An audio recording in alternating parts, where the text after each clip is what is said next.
নমস্কার, দীপালি রান্নাঘরে আপনাদেরকে স্বাগত জানাই। অন্যান্য দিনের মতো আজও এসেছি। আজকের আমি একটা নিরামিষ রান্না করব। আপনারা প্রথম থেকে শেষ পর্যন্ত দেখতে থাকুন আর আমার সাথে থাকুন। দেখুন, এখানে আমি ঢ্যাঁড়স নিয়েছি। দেখুন, ঢ্যাঁড়সগুলো একদম টাটকা। এখানে 400 গ্রাম ঢ্যাঁড়স আছে। এই ঢ্যাঁড়সগুলো আমি গোটা গোটাই রান্না করব। এই দেখুন, এই এরকম মুখ আর এই পিছন দিকটা কেটে নেব, নিয়ে গোটা গোটাই রান্না করব। তা কীভাবে করব আপনারা দেখতে থাকুন। প্রথমে আমি ঢ্যাঁড়সগুলো ভালো করে ধুয়ে নেব।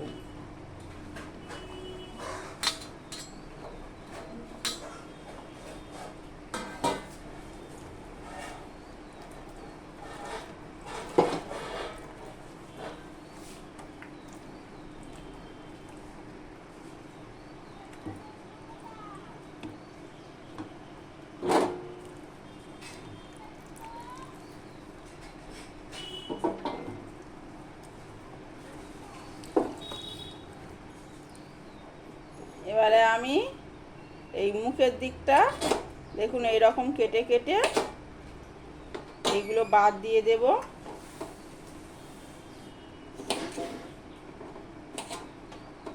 এইরকমই গোটা গোটা থাকবে। এইভাবে আমি সবগুলো কেটে রেডি করে নেব।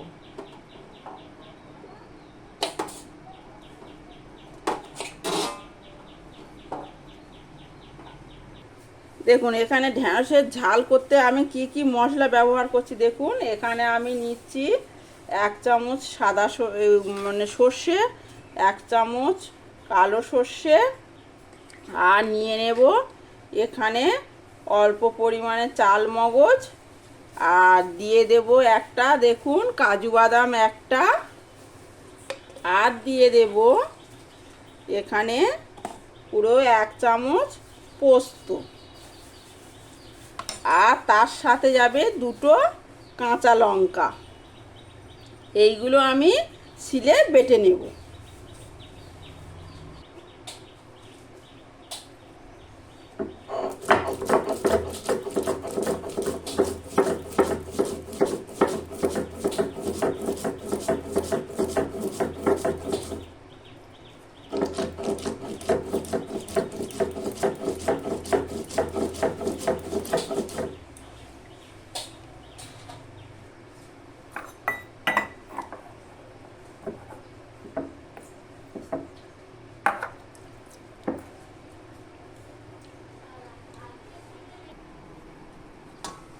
প্রথমে আমি ঢ্যাঁড়সগুলো ভেজে নেব।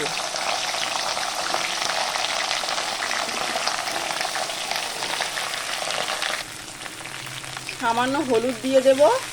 এই রান্নাটা আপনারা সর্ষের তেলে করবেন, যেহেতু নিরামিষ তো এটা সর্ষের তেলে করলে একটু বেশি টেস্ট হবে। আমি সর্ষের তেল দিয়ে ঢ্যাঁড়সটা হালকা করে একটু ভেজে নেব। ঢ্যাঁড়সটা এবার আমি তুলে নেব। এইরকমই হালকা করে ভেজে নেব। মানে খুব ছোট ছোট ঢ্যাঁড়স তো, মানে বেশি ভাজতে গেলেই মানে পুরো ছেড়ে যাবে, ঘেঁটে যাবে।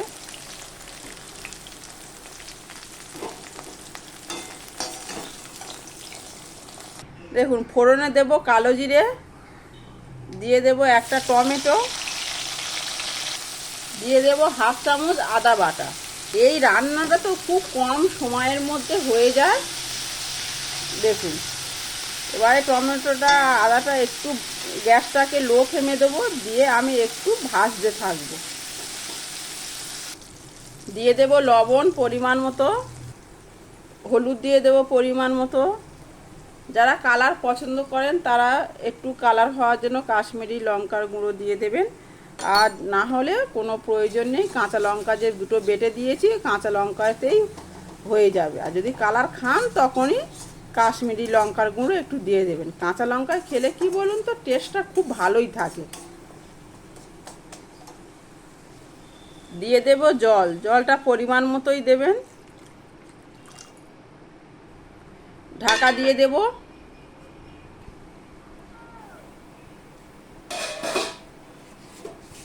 আর আমি ঢ্যাঁড়সগুলো দিয়ে দেব।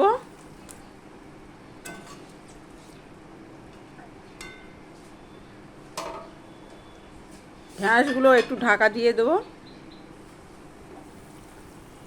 ঢ্যাঁড়সগুলো ফুটে গেছে, এবারে আমি বাটা মশলাটা দিয়ে দেব।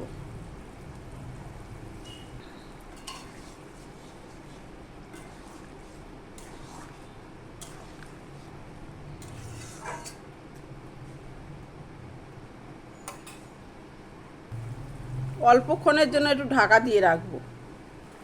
দেখুন একটু সামান্য চিনি দিয়ে দেবো, এতে টেস্টটা খুব সুন্দর আসবে।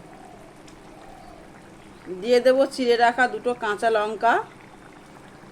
দেখুন গোটা গোটা ঢ্যাঁড়সের ঝাল আমার রেডি। আমি ওপর থেকে অল্প হাফ চামচ সর্ষের তেল ছড়িয়ে দেব।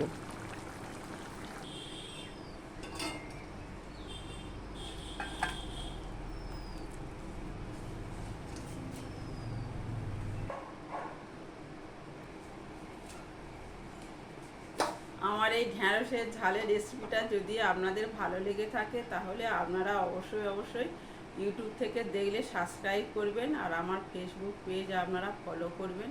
আপনারা সুস্থ থাকুন, ভালো থাকুন, এই বলে আজকের আমি এখানে শেষ করছি। অন্য দিন অন্য কিছু নিয়ে আপনাদের সাথে আবারও আমি শেয়ার করতে আসবো।